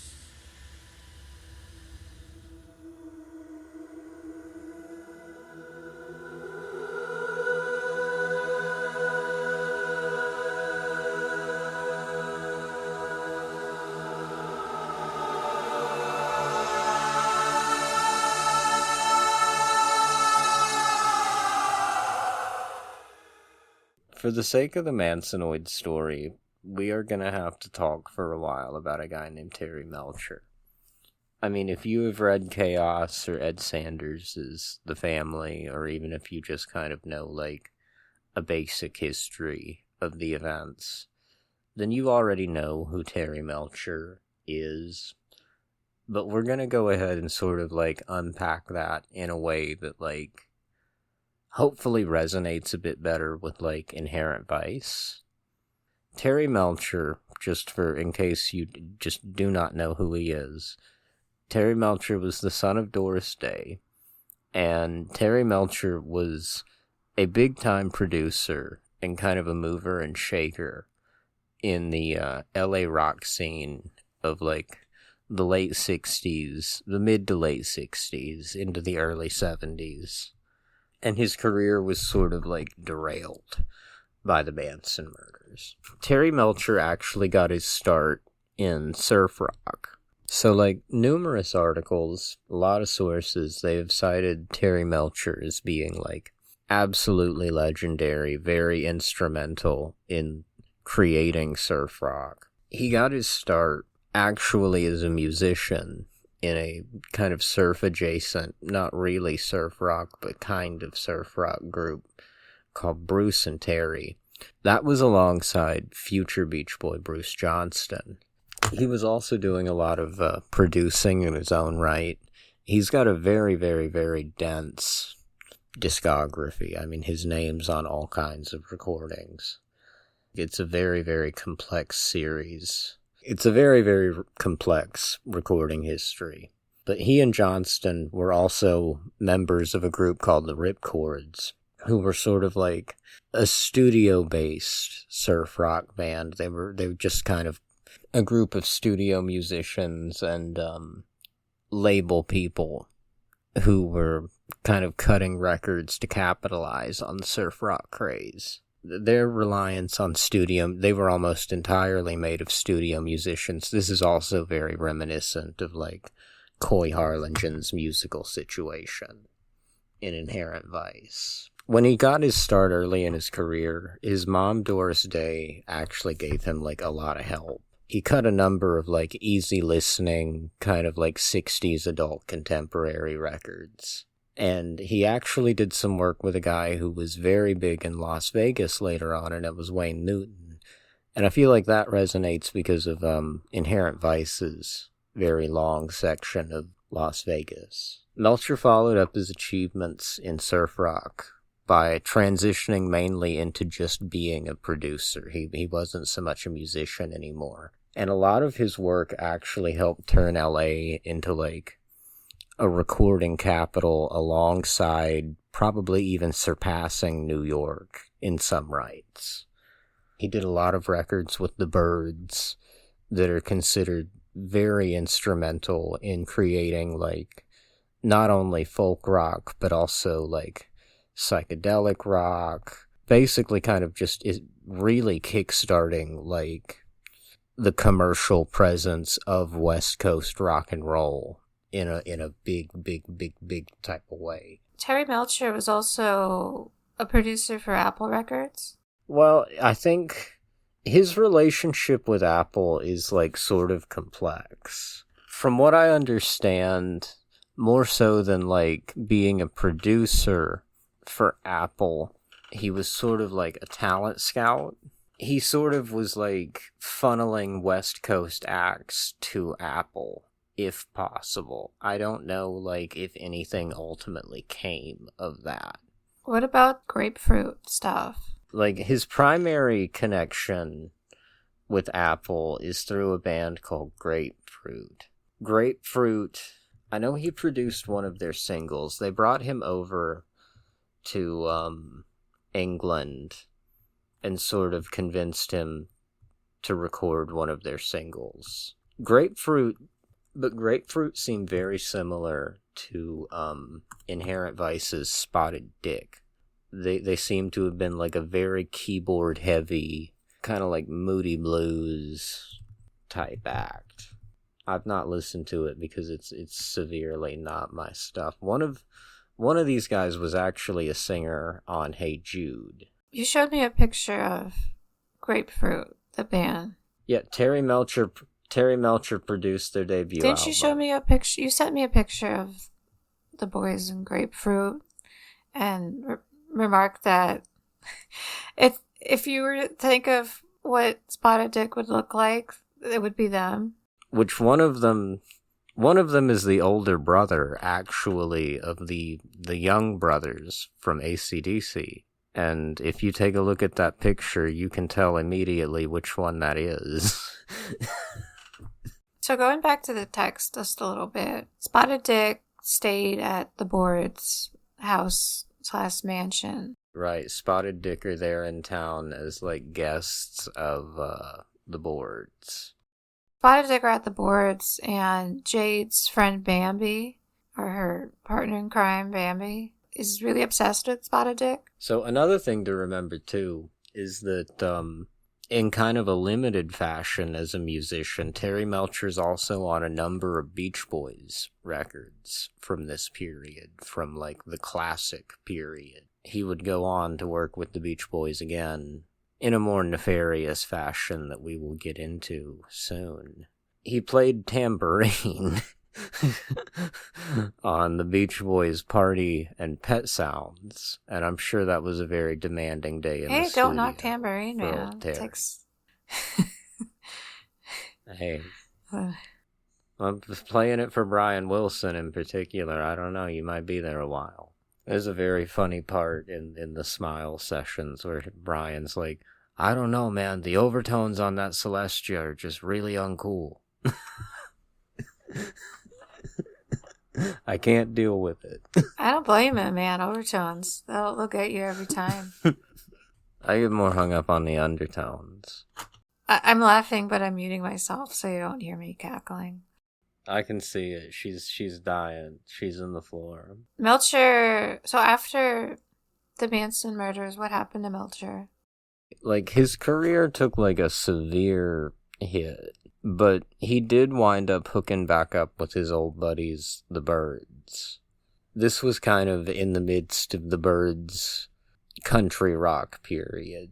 I mention that just to say that, like, Terry Melcher was, like, instrumental in the development of, like, any number of strands of, like, rock that are still very, very important to music, like, today. You know, like surf rock and folk rock, psychedelic rock, country rock, all of these things, like Terry Melcher's influence is, like, still alive and well, is all I mean to say. So yeah, he hooked back up with the Byrds for a little while. And the Byrds are a very interesting group in their own right.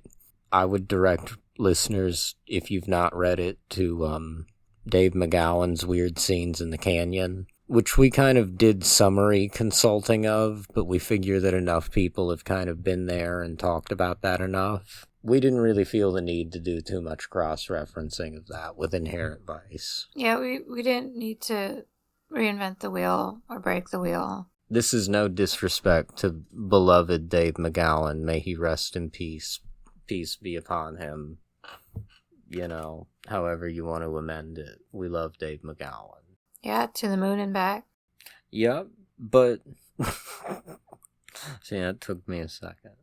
Another thing I think that's worth noting in Terry Melcher's life, just as we're kind of, like, reviewing basic facts in linear order about Terry Melcher's life, in the 80s, actually, after Dennis Wilson, his fellow Charlie compatriot, had died in a very odd drowning accident.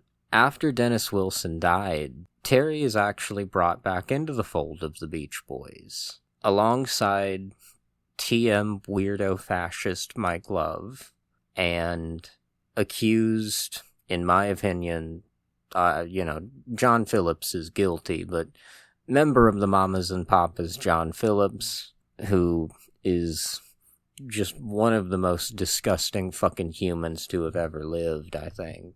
I have never learned a fact or heard a note about that man's music that, like, made me like that son of a bitch at all. Terry Melcher, John Phillips, and Mike Love, along with Scott McKenzie, who wrote the god-awful If You're Going to San Francisco, Wear Flowers in Your Hair, they all got together and made Kokomo. That's your favorite song in the world. We love Kokomo in this house, folks. And I'm telling you, you shouldn't really think too hard about, like, the fact that Kokomo is about a bunch of places that are, like, money laundering hubs and historic hubs of slavery and human trafficking and, you know, don't let images of, like, Epstein in the Caribbean infiltrate your mind. Everyone hates Kokomo. It's, like, at this point almost tacky to really hate Kokomo. And I'm more, like, annoyed and creeped out by Kokomo than I am, like, hateful of it. It annoys me because that is not... The Beach Boys are not about a generalized beach. The Beach Boys are not about a beach in Florida or a beach in Aruba. The Beach Boys are about a beach in California. And once you fuck that up, you fuck the whole thing. You fucked the whole gambit up.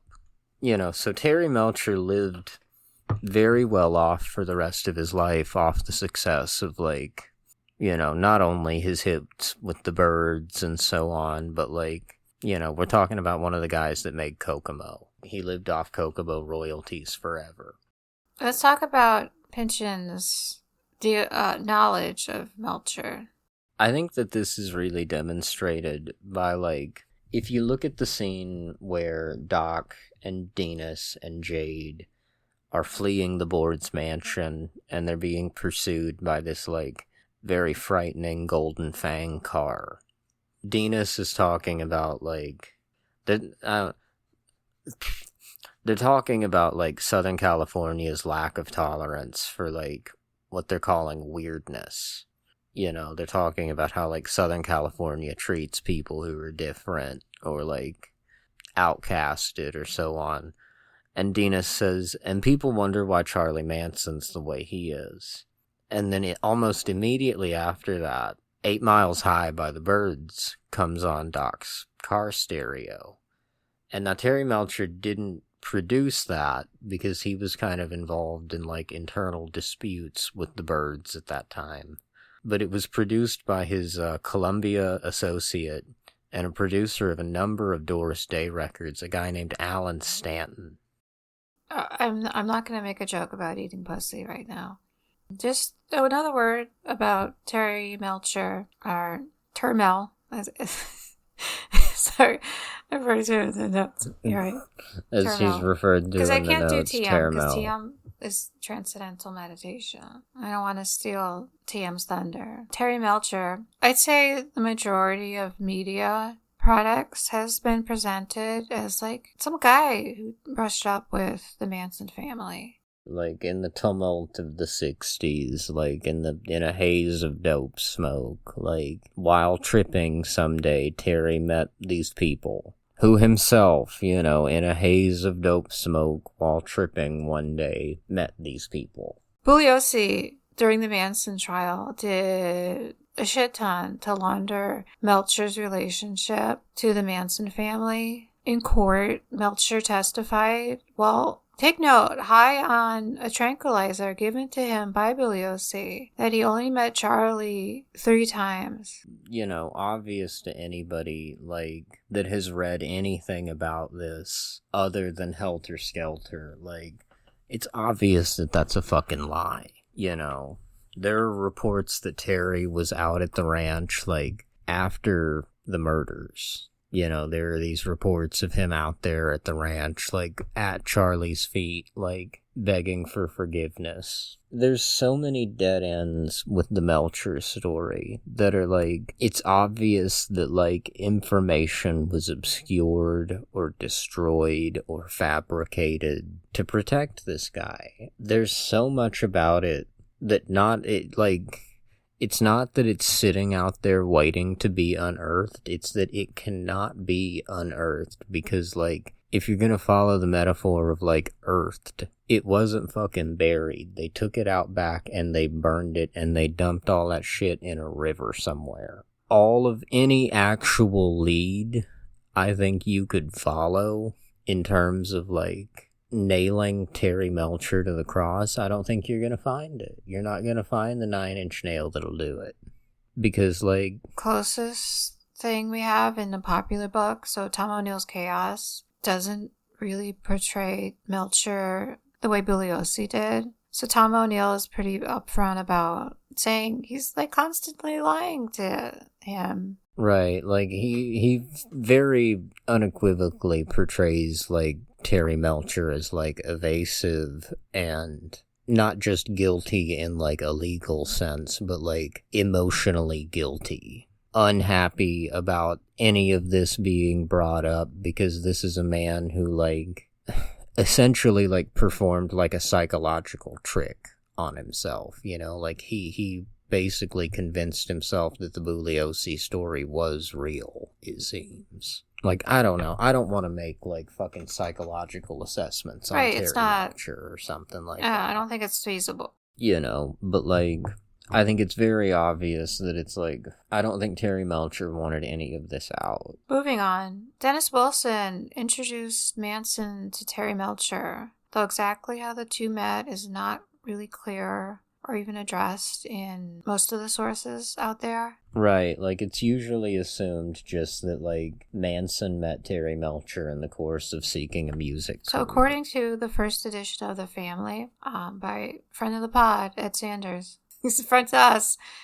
He doesn't know we exist. Okay, so according to the first edition of The Family by Ed Sanders, this is from page 53. Terry met Manson in the summer of 1968 at Dennis Wilson's Pacific Palisades house. So it was back in 66 that Terry started renting the infamous house at 10050 Cielo Drive. Manson also met Greg Jacobson, a songwriter and colleague of Melcher's who was evidently working at the time for one of Melcher's music publishing companies. Jacobson was to become quite intimate with the family. He recorded Manson singing several times and was privy to non-lethal family affairs for several years. Manson was singing when Melcher first met Manson and the girls. Manson went to Melcher's home several times and even on occasion borrowed Melcher's Jaguar. On one occasion, when Melcher visited Dennis Wilson, Dennis and Greg drove Melcher home to 10050 Cielo Drive, while Manson sat in the back of the Rolls-Royce singing and strumming the guitar. The relationship between the family and Melcher is much more extensive than what has been known. What William Burroughs calls an area of silence has been created about the matter. People can't really be blamed because a strong relationship with Manson could chop points from a TV series.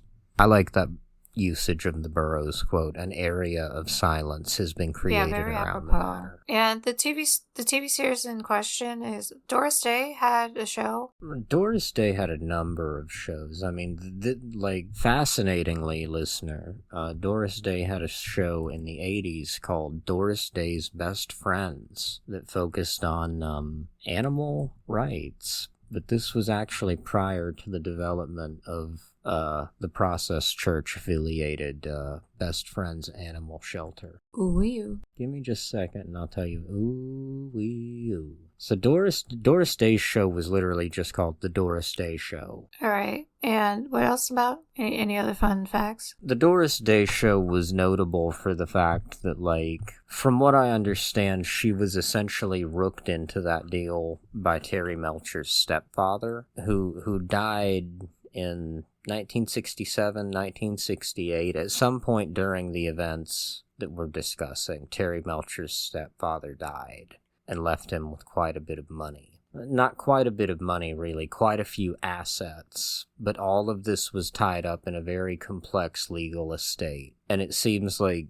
Martin Melcher seems to have royally fucked over his wife amongst these ways, like basically rooking her into this deal to make this TV show that she had no real idea what to do with, which is why there were multiple format changes of the Doris Day Show. Like at points, from what I understand, it was a talk show, and then it was a variety show, and then it was more like a Carol Burnett thing with like sketches. They didn't really know what to fucking do and didn't really want to do it anyway, but they were financially obligated due to this extremely complex series of financial fuckeries. So getting back to Terramel.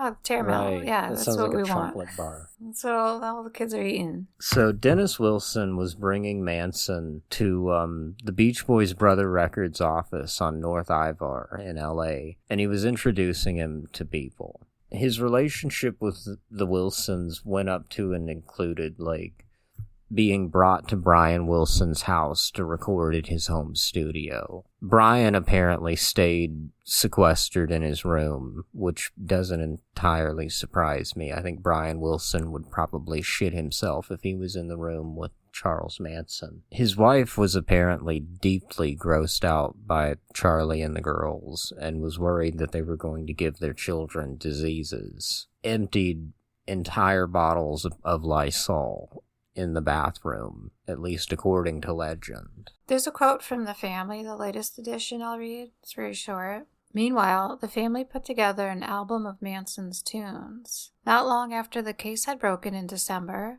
Dennis Wilson was paid a visit by Squeaky Fromm, who told him that if he didn't give up the tapes Manson had made at Brian Wilson's house, she was going to kill him. Wilson told her he had already turned them over to the DA, a slight fib since the Beach Boys manager, when the case first broke, had placed them in a vault where they may reside even to this day. And this has apparently been confirmed, like obliquely confirmed, even up into the last few years, because Brother Records were asked about the existence of the Charles Manson material and could neither confirm nor deny its presence in their vaults. Ooh, you. Ooh, you. I don't think any of that shit will ever see the light of day. It's a shame because it is like now of historical importance, I think. It might see the light of day once everybody is dead. Even then, we're gonna have to assume that when everybody's dead, it's not immediately destroyed. Which I would assume that if it's still there because it's, like, of historical importance, you know? And, like, archives don't really throw stuff out. Like, people who work at archives they have archive fever. They're gonna keep everything. And there are also stories of, like, Manson, like, waving knives around and doing his entire, like, what would you do if I killed you right now? You know, if you want to live forever, then die.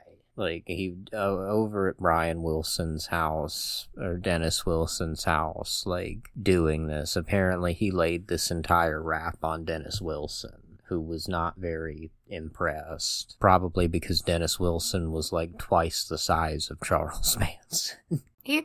Charlie did that. It seems to be, like, one of his routines to do with people.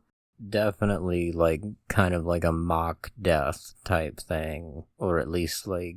There are a lot of really good, not good stories, but interesting stories and interesting quotes that I don't want to put here because it'll take up too much space. I guess we'll make some threads with some source material later on. Right. That'll be good. Just to parse the Melcher-Manson connection even more, we need to introduce this guy named Dean Morehouse. Yeah, nasty old motherfucker Dean Morehouse. Like, Dean Morehouse was like... What was it? He was like a Methodist or some kind of... Well, I don't know. I don't remember what branch he was, but he was some kind of minister. Yeah, like a disgraced reverend. Right. He had been drummed out for something or another. I don't remember if it was sexual or not, but he sort of became, like, very hippie friendly. You know, he sort of, I think it's somewhere in the family. Ed Sanders uses the phrase he dabbled in lifestyles. Tex Watson, so committed family member, and our old family friend and dirty old man Dean Morehouse often hung out at Melcher's house in the summer of 1968. To the point that Dean Morehouse has said that he lived at Cielo Drive off and on. We have some quotes. We have some sources to back this up. Oh, as an aside, pretty important aside, Morehouse's daughter Ruth Ann, aka Weish. How do you say? Weish. Yeah, Ouisch. She took up living full-time with the family around age 14 or 15, I think closer to 14. Right, they had a number of girls that young. Morehouse was taken in by Melcher at Cielo Drive and lived on and off there until Melcher let him borrow his Jaguar and credit card to drive up north to Ukiah with Tex Watson. In Ukiah, he was sentenced on a drug charge. And then eventually sent to Sirens. Vacaville. Right. Where it's untelling, really, what happened to him. At the least, I would say he had a bad time and he was around some severe fucking weirdos. Morehouse talked to Tom O'Neill. Right, Tom O'Neill's like, he was living in Northern California under the name Baba, which Manson had given him. So Dean Morehouse, it seems like, never really broke with the faith. This is a little quote from chapter 4. This is Morehouse talking.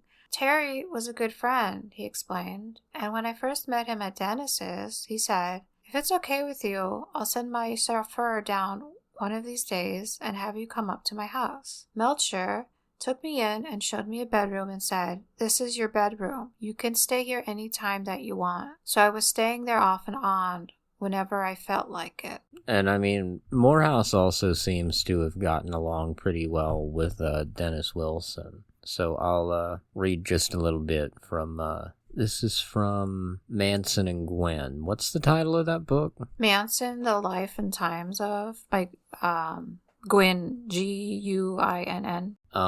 Dean Morehouse, who just months earlier had been ready to shoot Charlie, showed up asking for permission to join the family. Morehouse liked the drugs, and it soon became apparent was even fonder of the girls in the group. Charlie denied him membership to become a full-fledged family member. After all, he was Ruth Ann's father. But Dennis Wilson took a shine to him. He hired Morehouse as a combination gardener handyman and set him up with a bed in a small cabin out by the swimming pool.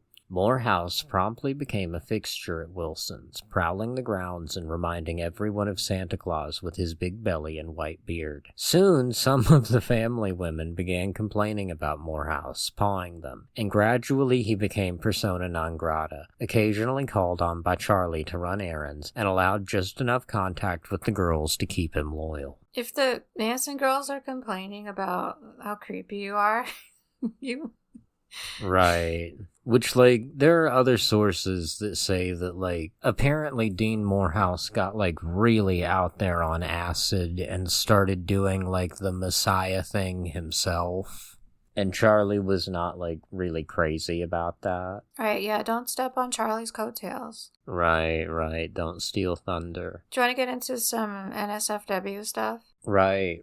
So, like, on the topic of, like, Dennis's Pacific Palisades house, you know, and this is just kind of an aside, more focused, like, on his house, I suppose, and the goings-on there. In Squeaky's book, Reflections, she reports that an orgy took place at, again, Dennis's house in Pacific Palisades, the Roy Rogers house. This was between Dennis, Charlie, and a number of the girls, and it was observed by, quote, a number of Dennis's friends and bandmates. You know, slowly, like, I guess they got more and more into it, and really got to fucking. And one of these people watching kind of, like, snickered or said something. And Charlie got very angry and ordered all of these people out. He said, you can either join or you can get out. Apparently, the one who wound up staying and joining was actually Bruce Johnston, Terry Melcher's bandmate from Bruce and Terry,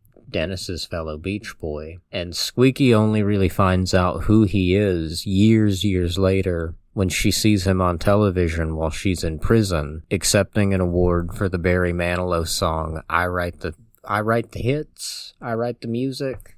Just cycling back to young Ruth Ann. Creepy fun fact.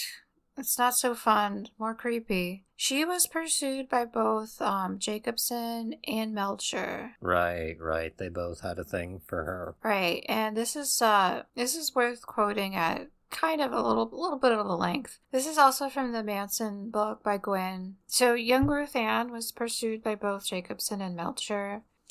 Just to refresh your memory, Jacobson was the guy who not foisted Charlie on Melcher, but he highly recommended him. He knew about Charlie from a guy named Kaufman, which we're not going to go into. Right, that's sort of extraneous family lore. Right, like maybe I'll make a thread later on Twitter. Right, because it is an interesting segment, but it's not really pertinent to what we're dealing with. Okay, so this is a quote from the Manson, The Life and Times of book. We're going to trade off. Though he trusted Jacobson, Melcher would never sign anyone strictly on his pals say-so. He would want to study any recommended artist carefully and weigh their material against a strict industry bottom line. Would their music make his label a lot of money? If Melcher didn't think so, it wouldn't matter to him if his close friend had recommended the musician, or even if Melcher himself thought that someone's songs were artistic masterpieces. Because of that, Jacobson was careful not to push anyone too hard on Melcher. He would mention someone, suggest that maybe Melcher meet the artist, and after that perhaps ask Melcher to give the person's music a listen. Where Charlie expected instant bonding and a contract,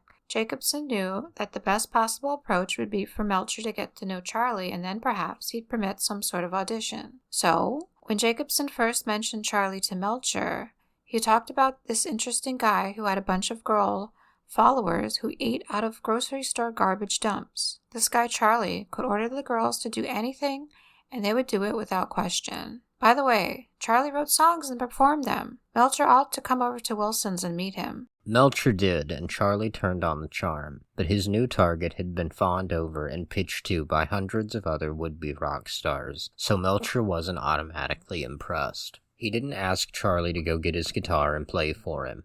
What he did want was to get to know Ruth Ann Morehouse better, and Charlie was quick to get Melcher and the sexy teenager together. Melcher's encounter with Ruth Ann went so well that he told Jacobson he thought he'd move the girl into the house at Cielo as a housekeeper. Charlie would gladly have handed Ruth Ann off to Melcher in hopes that she'd persuade him to sign Charlie. But Candy Bergen knew what kind of housekeeping chores Terry had in mind and vetoed the plan. Even though Jacobson was attached to Ruth Ann himself, he didn't resent his friend for trying to latch onto her too. It was the spirit of the times. You shared everything, even girls. He was careful not to nag Melcher about Charlie. A record deal would either work out of it or it wouldn't. Besides, Jacobson was still impressed with Charlie more as a character than as a musician. Maybe the guy could be a comedian. He was witty enough. Jacobson considered suggesting that Melcher fund a documentary about Charlie and his followers. It might be a hit as a movie or on TV.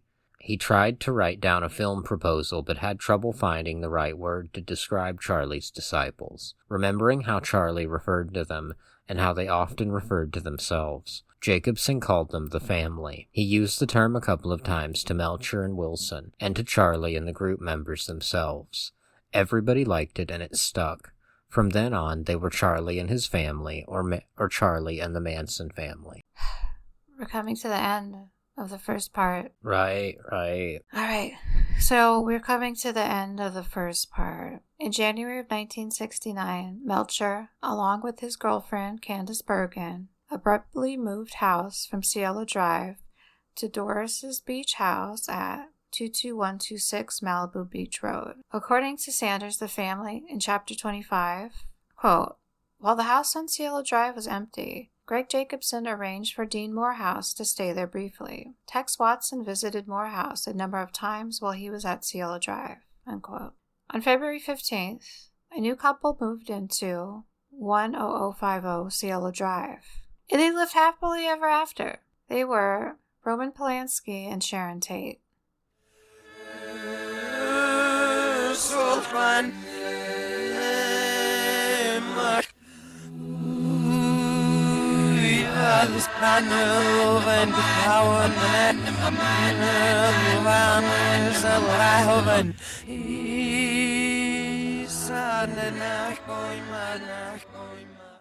We're going to close with a quote from Chapter 2 of Inherent Vice. This is when Doc visits Hope Harlingen, and Hope talks about the shared addiction between her and Coy and its effect on their daughter Amethyst. Everybody we knew helpfully pointed out how the heroin was coming through in my breast milk. But who could afford to buy formula? My parents saw us locked into a dismal slavery, but Coy and I, all we saw was the freedom from that endless middle-class cycle of choices that are no choices at all, a world of hassle reduced to the one simple issue of scoring. And how was shooting up any different from the old folks and their dinner-hour cocktails anyway, we figured. But actually, when did it ever get that dramatic? Heroin in California? My gracious. Stepped on so often, it should have welcome written across every bag. There we were happy and stupid as any drunk, giggling in and out bedroom windows, cruising straight-world neighborhoods, picking out strange houses at random, asking to use the bathroom, going in and shooting up. Of course, now that's impossible to do. Charlie Manson and the gang have fucked that up for everybody. End of a certain kind of innocence. That thing about straight-world people that kept you from hating them totally, that real desire sometimes to help. No more of that, I guess. One more West Coast tradition, down the toilet, along with 3% product anymore.